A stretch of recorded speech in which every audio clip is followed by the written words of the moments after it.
ನಾನು ದುಬೈನಲ್ಲಿ ದೇಹ ವ್ಯಾಪಾರದ ಕೆಲಸ ಮಾಡುತ್ತಿದ್ದೆ. ಏಕೆಂದರೆ ನಾನು ಬಡವಳಾಗಿದ್ದೆ ಮತ್ತು ನನಗೆ ಬೇರೆ ಯಾವುದೇ ಕೆಲಸ ಬರುತ್ತಿರಲಿಲ್ಲ. ಒಂದು ದಿನ ನಾನು ರಸ್ತೆಯ ಬದಿಯಲ್ಲಿ ಕುಳಿತು ಗ್ರಾಹಕರಿಗಾಗಿ ಕಾಯುತ್ತಿದ್ದೆ.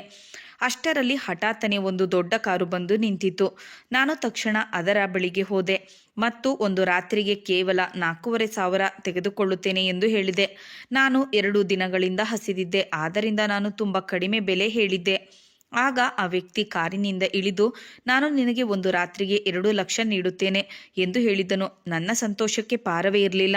ನಾನು ತಕ್ಷಣ ಅವನ ಗಾಡಿಯಲ್ಲಿ ಕುಳಿತೆ. ಗಾಡಿ ಒಂದು ದೊಡ್ಡ ಬಂಗಲೆಯ ಮುಂದೆ ನಿಂತಿತು. ನಾನು ಒಳಗೆ ಹೋದ ತಕ್ಷಣ ಸುತ್ತಲೂ ದೀಪಗಳು ಬೆಳಗಿದವು. ಸ್ವಲ್ಪ ಸಮಯದ ಹಿಂದೆ ಮುಂದಿನ ಮಾತು ಹೇಳುವುದಾದರೆ, ನಾನು ಮೌನವಾಗಿ ರಸ್ತೆಯಲ್ಲಿ ನಡೆಯುತ್ತಿದ್ದೆ. ನನ್ನ ಹೃದಯ ಮತ್ತು ಮನಸ್ಸು ಎರಡೂ ಶೂನ್ಯವಾಗಿದ್ದವು. ಚಳಿಗಾಲದ ಆ ರಾತ್ರಿಗಳು ನನಗೆ ತುಂಬ ಭಾರವಾಗಿದ್ದವು. ಚಳಿಯ ವಾತಾವರಣದಲ್ಲಿ ತೆಳುವಾದ ಬಟ್ಟೆ ಧರಿಸಿ ರಸ್ತೆಗಳಲ್ಲಿ ಅಲೆದಾಡುವುದು ತುಂಬ ಕಷ್ಟಕರವಾಗಿತ್ತು. ಸ್ವಲ್ಪ ಮುಂದೆ ಹೋದ ತಕ್ಷಣ ಹಸಿವು ನನ್ನನ್ನು ಮತ್ತೆ ಕುಗ್ಗಿಸಿತು. 2 ದಿನಗಳಾಗಿದ್ದವು. ನಾನು ಏನನ್ನೂ ತಿಂದಿರಲಿಲ್ಲ. ಕೆಲವೊಮ್ಮೆ ಹೆಚ್ಚು ಹಣ ಸಿಕ್ಕಾಗ ನಾನು ಆ ಹಣದಿಂದ ಜೂಜಾಡುತ್ತಿದ್ದೆ ಮತ್ತು ಯಾವಾಗಲೂ ಸೋಲುತ್ತಿದ್ದೆ. ಕಳೆದ ಬಾರಿಯೂ ಹೀಗೆ ಆಗಿತ್ತು. ನನ್ನ ಬಳಿ ಇದ್ದ ಎಲ್ಲ ಹಣವೂ ಖಾಲಿಯಾಗಿತ್ತು. ಈಗ ನಾನು ಹಸಿವಿನಿಂದ ಬಳಲುತ್ತಿದ್ದೆ ಮತ್ತು ನನ್ನಂತಹ ರಸ್ತೆಯಲ್ಲಿ ಕೆಲಸ ಮಾಡುವ ಮಹಿಳೆಯರನ್ನ ದೊಡ್ಡ ಮನೆಯವರು ಇಷ್ಟಪಡುತ್ತಿರಲಿಲ್ಲ. ಅವರಿಗೆ ನಾವು ಅನಾರೋಗ್ಯ ಪೀಡಿತರು ಅಥವಾ ಗಲೀಜು ಎಂದು ಅನಿಸುತ್ತಿತ್ತು. ಅವರು ಯಾವಾಗಲೂ ಉನ್ನತ ಸ್ಥಳಗಳ ಮಹಿಳೆಯರನ್ನ ಕರೆಯುತ್ತಿದ್ದರು. ಇದರಿಂದ ಅವರಿಗೆ ಯಾವುದೇ ಕಾಯಿಲೆಯ ಭಯವಿರಲಿಲ್ಲ. ಆದರೆ ನಾನು ಸಂಪೂರ್ಣವಾಗಿ ಆರೋಗ್ಯವಾಗಿದ್ದೆ. ಆದರೂ ಶ್ರೀಮಂತರಿಗೆ ನಾನು ದಯಾನೀಯತೆಯ ಉದಾಹರಣೆಯಾಗಿದ್ದೆ. ನಾನು ಮನಸ್ಸಿನಲ್ಲೇ ಪ್ರಾರ್ಥಿಸಲು ಪ್ರಾರಂಭಿಸಿದೆ. ಇಂದು ಹೇಗಾದರೂ ನನಗೆ ತಿನ್ನಲು ಏನಾದರೂ ಸಿಗಲಿ, ಇಲ್ಲದಿದ್ದರೆ ನಾನು ಹಸಿವಿನಿಂದ ಸತ್ತು ಹೋಗುತ್ತೇನೆ ಎಂದು. ಸ್ವಲ್ಪ ಸಮಯದ ನಂತರ ಒಂದು ಕಾರು ನನ್ನ ಮುಂದೆ ಬಂದು ನಿಂತಿತು. ನಾನು ತಕ್ಷಣ ನನ್ನ ಜಾಗದಿಂದ ಎದ್ದು ಓಡಿ ಕಾರಿನ ಬಳಿ ತಲುಪಿದೆ. ಹೃದಯದಲ್ಲಿ ಸಾವಿರಾರು ಆಲೋಚನೆಗಳು ಓಡುತ್ತಿದ್ದವು ಮತ್ತು ತುಟಿಗಳ ಮೇಲೆ ಕೇವಲ ಒಂದು ಪ್ರಾರ್ಥನೆ ಇತ್ತು, ಇಂದು ಯಾವುದಾದರೂ ಕೆಲಸ ಸಿಗಲಿ ಎಂದು. ನಾನು ಕಾರಿನ ಬಳಿ ತಲುಪಿದಾಗ ಅದರ ಗಾಜು ಕೆಳಗಿಳಿಯಿತು. ಒಳಗೆ ಕುಳಿತಿದ್ದ ವ್ಯಕ್ತಿ ತುಂಬ ಶ್ರೀಮಂತನಂತೆ ಕಾಣುತ್ತಿದ್ದನು. ಅವನು ಏನನ್ನಾದರೂ ಹೇಳುವ ಮೊದಲೇ ನಾನು ಗಾಜಿನ ಕಡೆ ಬಾಗಿ, ಸಾಹೇಬರೇ, ಕೇವಲ 4,500 ತೆಗೆದುಕೊಳ್ಳುತ್ತೇನೆ, ಅದಕ್ಕಿಂತ ಹೆಚ್ಚಿಲ್ಲ. ನಾನು ತುಂಬ ಅಸಹಾಯಕಳಾಗಿದ್ದೇನೆ. 2 ದಿನಗಳಿಂದ ಏನನ್ನೂ ತಿಂದಿಲ್ಲ. ನಿಮ್ಮನ್ನು ಸಂತೋಷಪಡಿಸುತ್ತೇನೆ. ನಿಮಗೆ ನನ್ನಿಂದ ಯಾವುದೇ ದೂರು ಇರುವುದಿಲ್ಲ ಎಂದು ಹೇಳಿದೆ. ನನ್ನ ಮಾತನ್ನು ಕೇಳಿ ಅವನು ನನ್ನ ಮೇಲೆ ಕೇವಲ ಒಂದು ನೋಟ ಬೀರಿದನು ಮತ್ತು ತಣ್ಣನೆಯ ಸ್ವರದಲ್ಲಿ ಹೇಳಿದನು, ನಿನ್ನ ಹೆಸರೇನು? ನಾನು ಒಂದು ಕ್ಷಣ ಸ್ತಬ್ಧಳಾದೆ. ಇಂದಿನವರೆಗೂ ಯಾವುದೇ ಗ್ರಾಹಕರು ನನ್ನ ಹೆಸರನ್ನು ಕೇಳಿರಲಿಲ್ಲ. ಆ ಜನರು ಕೇವಲ ತಮ್ಮ ಕೆಲಸದ ಬಗ್ಗೆ ಮಾತ್ರ ಗಮನ ಹರಿಸುತ್ತಿದ್ದರು. ನಾನು ಸಣ್ಣ ದನಿಯಲ್ಲಿ ಕಲ್ಪನಾ ಎಂದು ಹೇಳಿದೆ. ಈ ಹೆಸರು ಕೇಳಿ ನನಗೆ ವರ್ಷಗಳ ನಂತರ ನನ್ನನ್ನು ನಾನೇ ಮತ್ತೆ ಗುರುತಿಸಿಕೊಂಡೇ ಅನಿಸಿತು. ಅವನು ನನ್ನನ್ನು ನೋಡುತ್ತಾ ಹೇಳಿದನು, ಹಿಂದಿನ ಬಾಗಿಲು ತೆಗೆದು ಕುಳಿತುಕೋ, ನಾನು ನಿನ್ನನ್ನು ನನ್ನ ಮನೆಗೆ ಕರೆದೊಯ್ಯುತ್ತೇನೆ. ಅಲ್ಲಿ ಕುಳಿತು ನಿರಾತಂಕವಾಗಿ ಮಾತನಾಡೋಣ. ನನಗೆ ಸ್ವಲ್ಪ ಆಶ್ಚರ್ಯವಾಯಿತು. ಇಲ್ಲಿಯವರೆಗೂ ಯಾರೂ ನನ್ನೊಂದಿಗೆ ಈ ರೀತಿ ಮಾತಾಡಿರಲಿಲ್ಲ. ಆದರೆ ಈಗ ನನಗೆ ಭಯವೇಕೆ? ಎಲ್ಲವನ್ನ ಕಳೆದುಕೊಂಡವಳಿಗೆ ಪ್ರಪಂಚದ ಭಯವೇನು? ನಾನು ಮೌನವಾಗಿ ಗಾಡಿಯಲ್ಲಿ ಹೋಗಿ ಕುಳಿತೆ. ಒಳಗೆ ಕುಳಿತ ತಕ್ಷಣ ದುಬಾರಿ ಸೆಂಟಿನ ಸುವಾಸನೆಯು ನನ್ನ ಮನಸ್ಸನ್ನು ಗಾಬರಿಗೊಳಿಸಿತು. ನಾನು ಅವನ ಕೈಗಳ ಮೇಲೆ ಒಂದು ನೋಟ ಬೀರಿದೆ. ದುಬಾರಿ ಗಡಿಯಾರ, ದುಬಾರಿ ಕಾರು. ನನಗೆ ತಿಳಿಯದಂತೆಯೇ ಭಯವಾಗಲು ಪ್ರಾರಂಭವಾಯಿತು. ನಾನು ಮೊದಲು ಎಂದು ಇಂತಹ ಐಶ್ವರ್ಯ, ಈ ರೀತಿಯ ಕಾರಿನಲ್ಲಿ ಕುಳಿತಿರಲಿಲ್ಲ. ದುಬೈಗೆ ಬಂದು 1.5 ವರ್ಷ ಕಳೆದಿತ್ತು. ಆದರೆ ಇಲ್ಲಿಯವರೆಗೂ ನನ್ನ ಕಾಲುಗಳೇ ನನಗೆ ಆಧಾರವಾಗಿದ್ದವು, ಅಥವಾ ಕೆಲವೊಮ್ಮೆ ಯಾವುದಾದರೂ ಅಗ್ಗದ ಟ್ಯಾಕ್ಸಿ ಮಾತ್ರ ಹತ್ತಿದೆ. ಅವನು ನನ್ನನ್ನು ನೇರವಾಗಿ ತನ್ನ ಅತಿಥಿ ಗೃಹದ ಕಡೆಗೆ ಕರೆದೊಯ್ದನು. ನನ್ನ ಹೃದಯದ ಬಡಿತ ವೇಗ ಎಷ್ಟಿತ್ತೆಂದರೆ ನಾನೇ ಗಾಬರಿಯಾಗಿದ್ದೆ. ಒಂದು ದೀರ್ಘ ಪ್ರಯಾಣದ ನಂತರ ಕಾರು ಒಂದು ಭವ್ಯವಾದ ಮನೆಯ ಮುಂದೆ ಬಂದು ನಿಂತಿತು. ಕಾರು ನಿಂತ ತಕ್ಷಣ ಎದುರಾದ ಕಾವಲುಗಾರ ಮುಖ್ಯ ದ್ವಾರವನ್ನು ತೆರೆದನು. ನಂತರ ಅವನು ತನ್ನ ಕಾರನ್ನು ನೇರವಾಗಿ ಒಳಗೆ ತೆಗೆದುಕೊಂಡು ಹೋದನು. ಮತ್ತೆ ಕೆಳಗೆ ಇಳಿದು ಒಳಗೆ ಹೋಗಿ, ತುಂಬ ಒಳ್ಳೆಯ ರೀತಿಯಲ್ಲಿ ವರ್ತಿಸು. ಒಂದು ವೇಳೆ ನೀನು ಬಜಾರಿ ಹೆಂಗಸಿನಂತೆ ವರ್ತಿಸಿದರೆ ನೆನಪಿಟ್ಟುಕೋ, ಒಂದು ಪೈಸವನ್ನ ನೀಡುವುದಿಲ್ಲ. ಬದಲಾಗಿ ನಿನ್ನನ್ನು ಪೊಲೀಸರಿಗೆ ಒಪ್ಪಿಸುತ್ತೇನೆ. ನಾನು ಹೇಳಿದಂತೆ ಮಾತನಾಡು. ನಿನ್ನ ಮನಸ್ಸಿನಿಂದ ಯಾವುದೇ ಮಾತನ್ನ ಹೇಳಬೇಡ. ನೀನು ಬಾಯಿ ತೆರೆದರೆ ನೆನಪಿಟ್ಟುಕೋ, ನೀನು ಎಲ್ಲಿಗೆ ಬಂದಿದ್ದೀಯೋ ಅದು ಯಾವುದೇ ಶಿಕ್ಷೆಗಿಂತ ಕಡಿಮೆಯಲ್ಲ ಎಂದನು. ಇದನ್ನೆಲ್ಲ ಕೇಳಿ ನಾನು ಹೇಳಿದೆ, ಇಲ್ಲಿ ನನ್ನ ಇರುವಿಕೆ ಅಪಾಯಕಾರಿಯಾಗಿದ್ದರೆ ನಾನು ಹೋಗುತ್ತೇನೆ. ಇಂತಹ ಕೆಲಸ ಮಾಡುವುದಕ್ಕಿಂತ ಹಸಿದಿರುವುದೇ ಮೇಲು ಎಂದು. ಆಗ ಅವನು ಹೇಳಿದನು, ಇದನ್ನೆಲ್ಲ ನೀನು ನನ್ನ ಕಾರಿನಲ್ಲಿ ಕುಳಿತುಕೊಳ್ಳುವ ಮೊದಲೇ ಯೋಚಿಸಬೇಕಾಗಿತ್ತು. ಈಗ ಸುಮ್ಮನೆ ಮೌನವಾಗಿ ಒಳಗೆ ನಡಿ ಎಂದನು. ಅವನ ಮಾತನ್ನು ಕೇಳಿ ನಾನು ಕೆಲವು ಕ್ಷಣ ಮೌನವಾದೆ. ನಂತರ ಅವನನ್ನು ನೋಡಿ ಹೇಳಿದೆ, ನೀವು ನನಗೆ ತಿನ್ನಲು ಏನಾದರೂ ನೀಡುವಿರಾ? ನಾನು 2 ದಿನಗಳಿಂದ ಏನನ್ನೂ ತಿಂದಿಲ್ಲ ಮತ್ತು ಕುಡಿದಿಲ್ಲ. ನನಗೆ ತುಂಬ ಹಸಿವಾಗಿದೆ. ಇದರಿಂದ ಮೈಯಲ್ಲಿ ಶಕ್ತಿಯೇ ಉಳಿದಿಲ್ಲ. ನೀವು ನನಗೆ ತಿನ್ನಲು ಏನಾದರೂ ನೀಡಿದರೆ ವಚನ ನೀಡುತ್ತೇನೆ, ನಿಮ್ಮನ್ನು ಎಂದಿಗೂ ನಿರಾಸೆಪಡಿಸುವುದಿಲ್ಲ. ಬದಲಾಗಿ ನಿಮ್ಮ ನಿರೀಕ್ಷೆಗೆ ತಕ್ಕಂತೆ ನಡೆದುಕೊಳ್ಳುತ್ತೇನೆ ಎಂದು. ನನ್ನ ಮಾತನ್ನು ಕೇಳಿ ಅವನು ಕಠಿಣವಾಗಿ ಹೇಳಿದನು.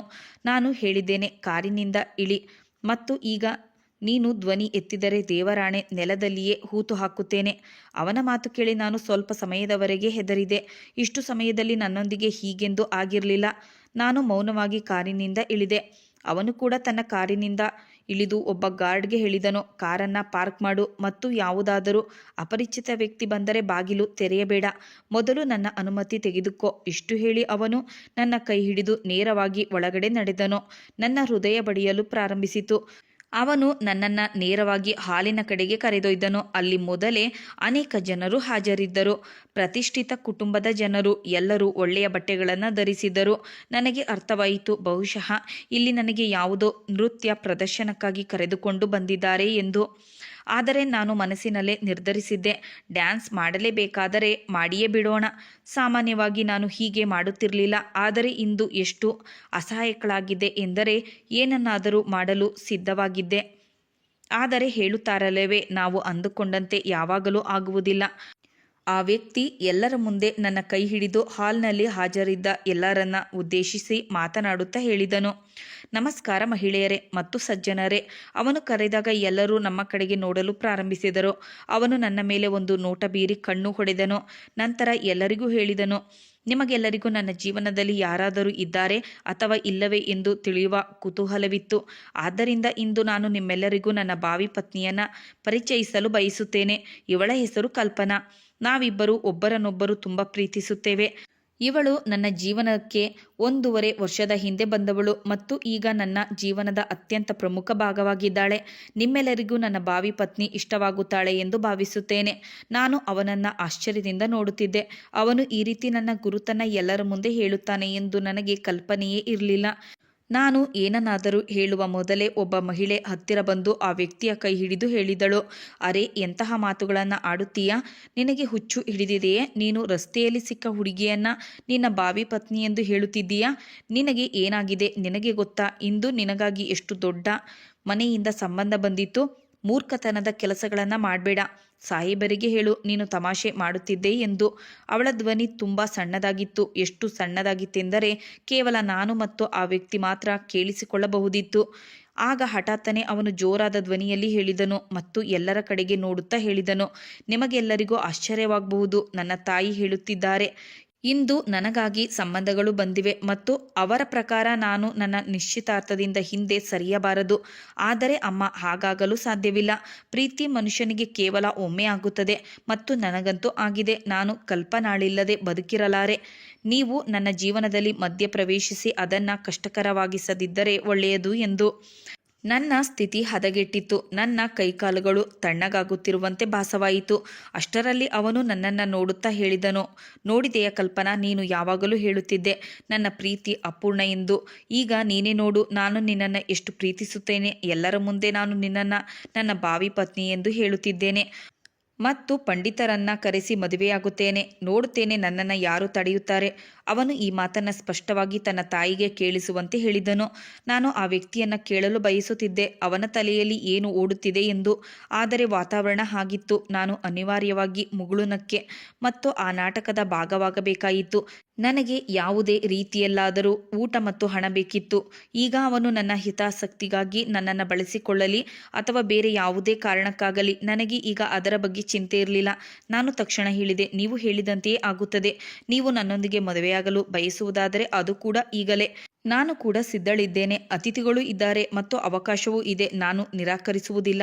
ಆದರೆ ನನ್ನ ಈ ಮಾತುಗಳು ನನಗಾಗಿ ಎಷ್ಟು ದೊಡ್ಡ ಸಂಕಷ್ಟವನ್ನು ತಂದೊಡ್ಡಲಿವೆ ಎಂದು ನನಗೆ ತಿಳಿದಿರಲಿಲ್ಲ. ಆಗ ಅವನು ತನ್ನ ಅಂಗರಕ್ಷಕನನ್ನ ಕರೆದನು. ಅವನು ತಕ್ಷಣ ತಲೆಬಾಗಿ ಮುಂದೆ ಬಂದನು. ಅವನು ಹೇಳಿದನು, ಹೋಗು ಮತ್ತು ತಕ್ಷಣ ಪಂಡಿತರ ವ್ಯವಸ್ಥೆ ಮಾಡು, ಸಾಕ್ಷಿಗಳನ್ನು ಕರೆ ಮತ್ತು ಮದುವೆಯ ತಯಾರಿ ಮಾಡು. ನಾನು ಈಗಲೇ ಈ ಹುಡುಗಿಯೊಂದಿಗೆ ಮದುವೆಯಾಗುತ್ತೇನೆ. ನನಗೆ ಈಗ ಏನೋ ತಪ್ಪಾಗುತ್ತಿದೆ ಎಂಬ ಅರಿವಾಗುತ್ತಿತ್ತು. ನಾನು ಅವನ ಕೈ ಒತ್ತುತ್ತಾ ಮೆಲ್ಲನೆ ಹೇಳಿದೆ, ಸಾಹೇಬ್ರೆ, ಇದೇನಾಗುತ್ತಿದೆ? ನಾನೊಬ್ಬ ಸಾಧಾರಣ ಮಹಿಳೆ. ನಮ್ಮ ನಡುವೆ ಏನೇ ವಿಷಯವಿದ್ದರೂ ಯೋಚಿಸಿ ಮುಂದುವರಿಯಿರಿ, ಇಲ್ಲದಿದ್ದರೆ ನೀವು ಪಶ್ಚಾತ್ತಾಪ ಪಡಬೇಕಾಗುತ್ತದೆ. ಆಗ ಅವನು ನನ್ನ ಕಿವಿಯ ಬಳಿ ಬಾಗಿ ಏನೋ ಹೇಳಿದನು. ನಾನು ಸ್ತಬ್ಧಳಾದೆ. ನಾನು ಅವನನ್ನು ನಂಬಲಾಗದೆ ನೋಡಲಾರಂಭಿಸಿದೆ. ಅವನು ಮುಗುಳು ನಗುತ್ತಾ ಹೇಳಿದನು, ಮದುವೆ ಆಗುತ್ತೀಯಾ ಅಥವಾ ಬೇರೆ ಯಾರನ್ನಾದರೂ ಕರೆಯಲೇ?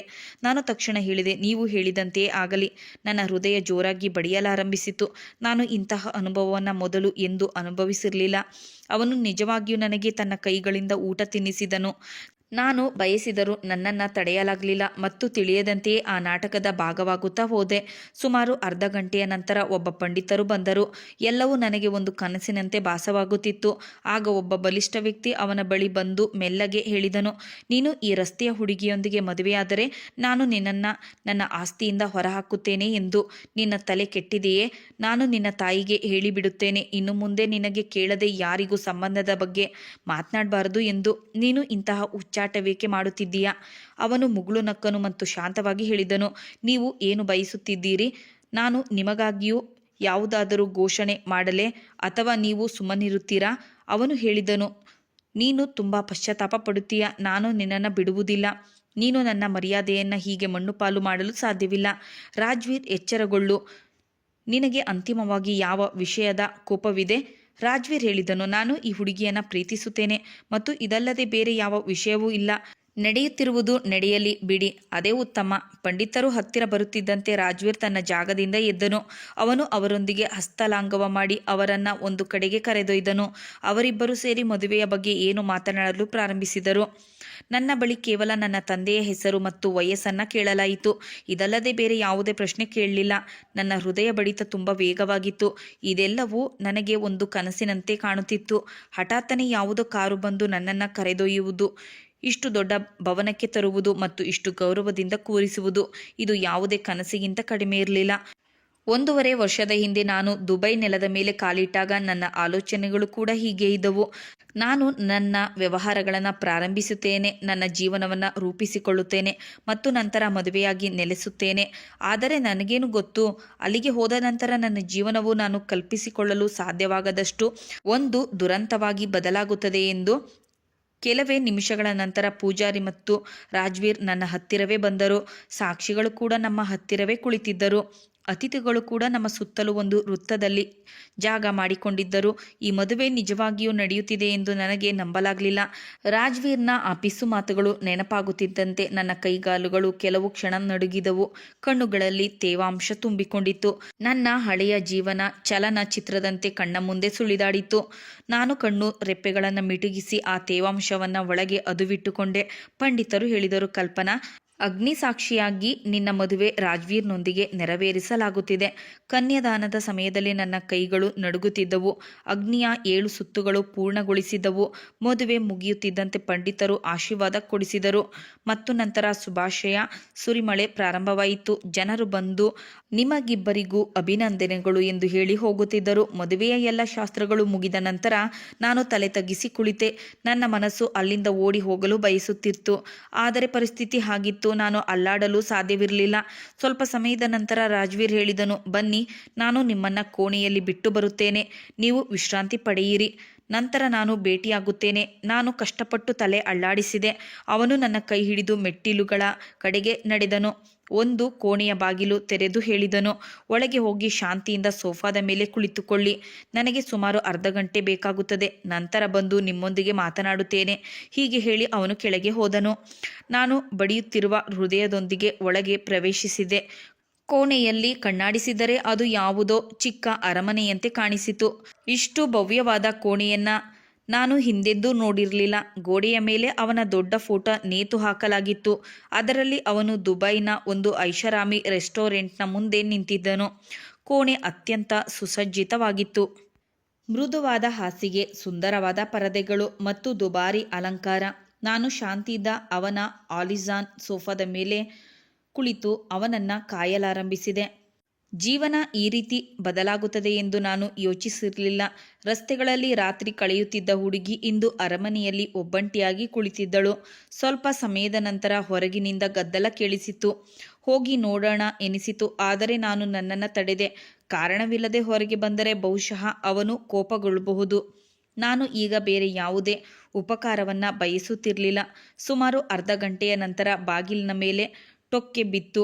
ರಾಜ್ವೀರ್ ಬಂದಿರಬಹುದು ಅಂದುಕೊಂಡೆ. ಆದರೆ ಒಬ್ಬ ಕೆಲಸದಾಕೆ ಇದ್ದಳು. ಅವಳು ಹೇಳಿದಳು, ಮೇಡಮ್, ನೀವು ವಿಶ್ರಾಂತಿ ಪಡೆಯಿರಿ. ಸಾಹೇಬರು ಬೆಳಿಗ್ಗೆ ಬರುತ್ತಾರೆ ಎಂದು ಹೇಳಿದ್ದಾರೆ. ಅವರು ಒಂದು ಕೆಲಸದ ಮೇಲೆ ಹೊರಗೆ ಹೋಗುತ್ತಿದ್ದಾರೆ. ಒಳಗಿನಿಂದ ಬಾಗಿಲು ಹಾಕಿಕೊಳ್ಳಿ. ಏನೇ ಬೇಕಿದ್ದರೂ ಬೆಡ್ ಪಕ್ಕದಲ್ಲಿರುವ ಫೋನ್ನಿಂದ ತರಿಸಿಕೊಳ್ಳಬಹುದು. ನಾನು ಮೌನವಾಗಿ ತಲೆ ಅಲ್ಲಾಡಿಸಿದೆ. ಹಾಸಿಗೆ ಮೇಲೆ ಮಲಗಿದೆ. ಇಷ್ಟು ಮೃದುವಾದ ಹಾಸಿಗೆಯನ್ನು ನಾನು ಜೀವನದಲ್ಲಿ ಎಂದೂ ನೋಡಿರಲಿಲ್ಲ. ಭಾರತದಲ್ಲಿ ನನ್ನ ಸ್ವಂತ ಮನೆ ಇತ್ತು, ಸ್ವಂತ ಕುಟುಂಬ, ಅಲ್ಲಿ ತುಂಬ ಗೌರವ ಸಿಗುತ್ತಿತ್ತು ಎಂದು ಅವಮಾನ ಸಹಿಸಿರಲಿಲ್ಲ. ಆದರೆ ಇಷ್ಟು ಸುಂದರವಾದ ಹಾಸಿಗೆ ಅಲ್ಲಿಯೂ ಇರಲಿಲ್ಲ. ಮಲಗಿದ ತಕ್ಷಣ ನಾನು ಗಾಢ ನಿದ್ರೆಗೆ ಜಾರಿದೆ. ಜೀವನದ ವೇಗ ಎಂದೂ ನಿಲ್ಲಲಿಲ್ಲ ಮತ್ತು ಬಹುಶಃ ಎಂದೂ ನಿಲ್ಲುವುದಿಲ್ಲ.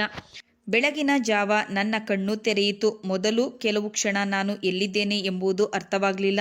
ನಂತರ ನಿಧಾನವಾಗಿ ಪ್ರಜ್ಞೆ ಬಂತು ಮತ್ತು ರಾತ್ರಿಯ ಪ್ರತಿಯೊಂದು ದೃಶ್ಯ ನೆನಪಾಯಿತು. ನಾನು ಮೌನವಾಗಿ ಮತ್ತೆ ಹಾಸಿಗೆ ಮೇಲೆ ಕುಳಿತೆ. ಕೆಲವು ಕ್ಷಣಗಳ ನಂತರ ಮನಸ್ಸಿನಲ್ಲಿ ಒಂದು ವಿಚಾರ ಬಂತು. ಈಗ ನಾನು ಪ್ರಾರ್ಥನೆ ಮಾಡಬೇಕೇ? ಆ ಸಮಯದಲ್ಲಿ ನನ್ನ ಉಡುಪು ನಾನು ಯಾವುದೋ ಪವಿತ್ರ ಮತ್ತು ಗೌರವಾನ್ವಿತ ಸ್ಥಳದಲ್ಲಿ ಇರಲು ಅನುಮತಿ ನೀಡುತ್ತಿರಲಿಲ್ಲ. ನಂತರ ನನಗೆ ಆ ಕೆಲಸದಾಕೆಯ ಮಾತು ನೆನಪಾಯಿತು. ನಿಮಗೆ ಯಾವುದೇ ವಸ್ತುವಿನ ಅವಶ್ಯಕತೆ ಇದ್ದರೆ ನೀವು ಇಂಟರ್ಕಾಮ್ ಮೂಲಕ ಕರೆಯಬಹುದು ಎಂದು. ನಾನು ಸಂಕೋಚದಿಂದ ಇಂಟರ್ಕಾಮ್ ಎತ್ತಿ ಕಿವಿಗೆ ಇಟ್ಟುಕೊಂಡೆ.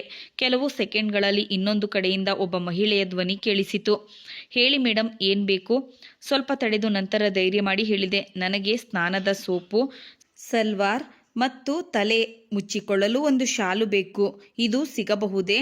ಅವಳು ಉತ್ತರಿಸಿದಳು, ಆಗಲಿ ಮೇಡಮ್, ನಾನು ಈಗಲೇ ಕಳಿಸುತ್ತೇನೆ. ಬೇರೆ ಏನಾದರೂ ಬೇಕಿದ್ದರೆ ಹೇಳಿ.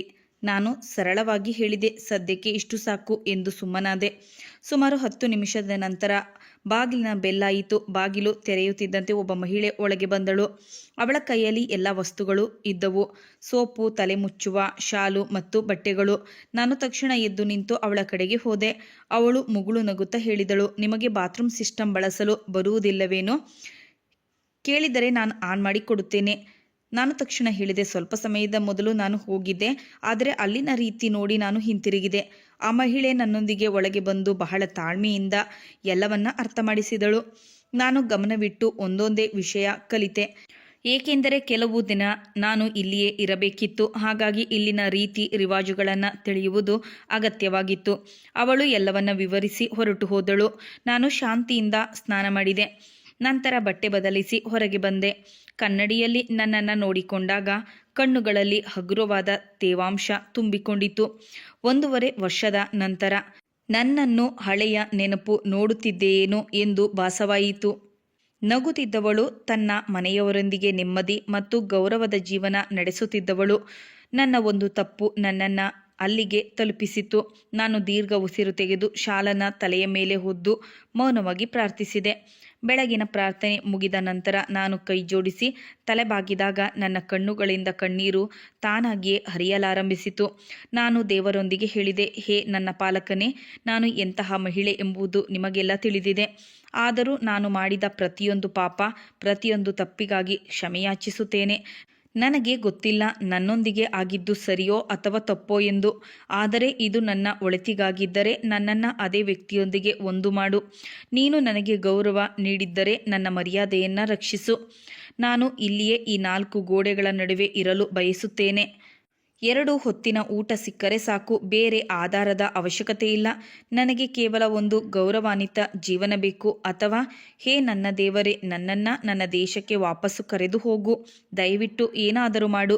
ನನಗೆ ಗೊತ್ತು, ನಾನು ಬಹಳ ದಿನಗಳ ನಂತರ ನಿನ್ನ ದ್ವಾರಕ್ಕೆ ಬಂದಿದ್ದೇನೆ. ಆದರೂ ಅದೇ ಸತ್ಯ ಮತ್ತು ನಿಷ್ಠೆಯಿಂದ ಕೇಳುತ್ತಿದ್ದೇನೆ. ಹೇಗೆ ಪ್ರತಿ ಬಾರಿ ಕೇಳಿದೆನೋ ಹಾಗೆ ತುಂಬ ಹೊತ್ತು ತಲೆ ತಗ್ಗಿಸಿ ಪ್ರಾರ್ಥನೆ ಮಾಡುತ್ತಿದ್ದೆ ಮತ್ತು ನಂತರ ಯಾವಾಗ ನಿದ್ದೆ ಬಂತೋ ನನಗೆ ತಿಳಿದಿರಲಿಲ್ಲ. ಬಹುಶಃ ಇಷ್ಟು ದಿನಗಳ ನಂತರ ಮನಸ್ಸಿಗೆ ಶಾಂತಿ ಸಿಕ್ಕಿತ್ತು. ಅದಕ್ಕೆ ಕಣ್ಣುಗಳು ತಾನಾಗಿಯೇ ಮುಚ್ಚಿಕೊಂಡಿದ್ದವು. ಸಮಯ ನಿಧಾನವಾಗಿ ಕಳೆಯುತ್ತಿತ್ತು. ನನ್ನ ಕಣ್ಣುಗಳು ಸುಮಾರು 10 ಗಂಟೆಗೆ ಯಾರೋ ಕರೆಯುವ ಶಬ್ದದಿಂದ ತೆರೆಯಿತು. ಯಾರು ನನ್ನ ಹತ್ತಿರ ಕುಳಿತು ನನ್ನನ್ನು ಕರೆಯುತ್ತಿರುವಂತೆ ಭಾಸವಾಯಿತು. ಕಣ್ಣು ತೆರೆದ ತಕ್ಷಣ ಎದುರಿಗೆ ರಾಜ್ವೀರ್ ಮಂಡಿ ಊರಿ ಕುಳಿತಿದ್ದನು. ನಾನು ಗಾಬರಿಯಾಗಿ ತಟ್ಟನೆ ಎದ್ದು ಕುಳಿತೆ. ಅವನು ನನ್ನನ್ನು ನೋಡಿ ಹೇಳಿದನು, ನೀನು ನೆಲದ ಮೇಲೆ ಏಕೆ ಮಲಗಿದ್ದೆ? ನಾನೇ ಹೇಳಿದ್ದೆನಲ್ಲ ಹಾಸಿಗೆ ಮೇಲೆ ಮಲಗು ಎಂದು. ಅವನ ಮಾತು ಕೇಳಿ ನಾನು ಹೇಳಿದೆ, ನಾನು ಹಾಸಿಗೆ ಮೇಲೆ ಇದ್ದೆ. ಪ್ರಾರ್ಥನೆ ಮಾಡ್ತಾ ಮಾಡ್ತಾ ಯಾವಾಗ ನಿದ್ದೆ ಬಂತೋ ತಿಳಿಯಲಿಲ್ಲ. ನನ್ನ ಮಾತು ಕೇಳಿ ಅವನು ಮೆಲ್ಲನೆ ಮುಗುಳು ನಕ್ಕನು ಮತ್ತು ಹೇಳಿದನು, ಬಹುಶಃ ಹಲವು ದಿನಗಳ ನಂತರ ನೀನು ನಿಜವಾದ ಮನಸ್ಸಿನಿಂದ ಪ್ರಾರ್ಥನೆ ಮಾಡಿರಬೇಕು. ಅದಕ್ಕೆ ಇಷ್ಟು ಸಿಹಿಯಾದ ನಿದ್ದೆ ಬಂದಿದೆ. ಅವನ ಧ್ವನಿ ತುಂಬ ನಮ್ರವಾಗಿತ್ತು. ಕೋಣೆಗೆ ಬಂದ ನಂತರ ಅವನು ಟೀಕೆ ಮಾಡುತ್ತಾನೆ ಎಂದು ನಾನು ಅಂದುಕೊಂಡಿದ್ದೆ.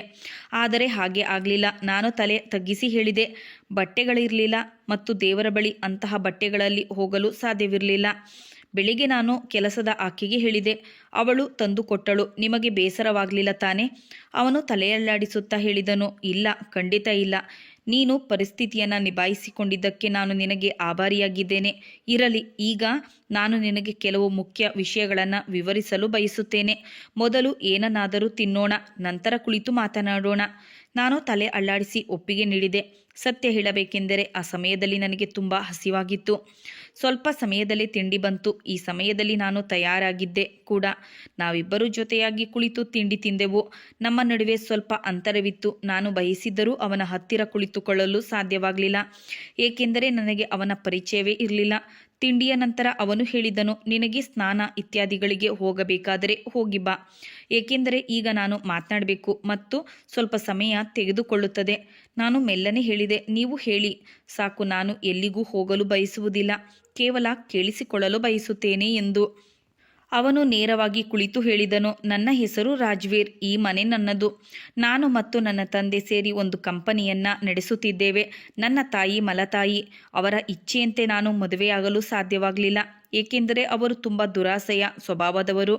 ನನ್ನ ಜೀವನದಲ್ಲಿ ಯಾರಾದರೂ ಸ್ತ್ರೀ ಬಂದರೆ ಅವಳನ್ನು ನೋಡಿ ಅವರು ದುರಾಸೆಗೆ ಬೀಳುತ್ತಾರೆ.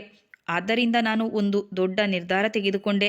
ಅವರು ಒಬ್ಬ ಕೆಟ್ಟ ಹುಡುಗಿಯನ್ನು ಮದುವೆಯಾಗುವಂತೆ ಒತ್ತಾಯಿಸುವುದು ಅವರ ಉದ್ದೇಶವಾಗಿತ್ತು.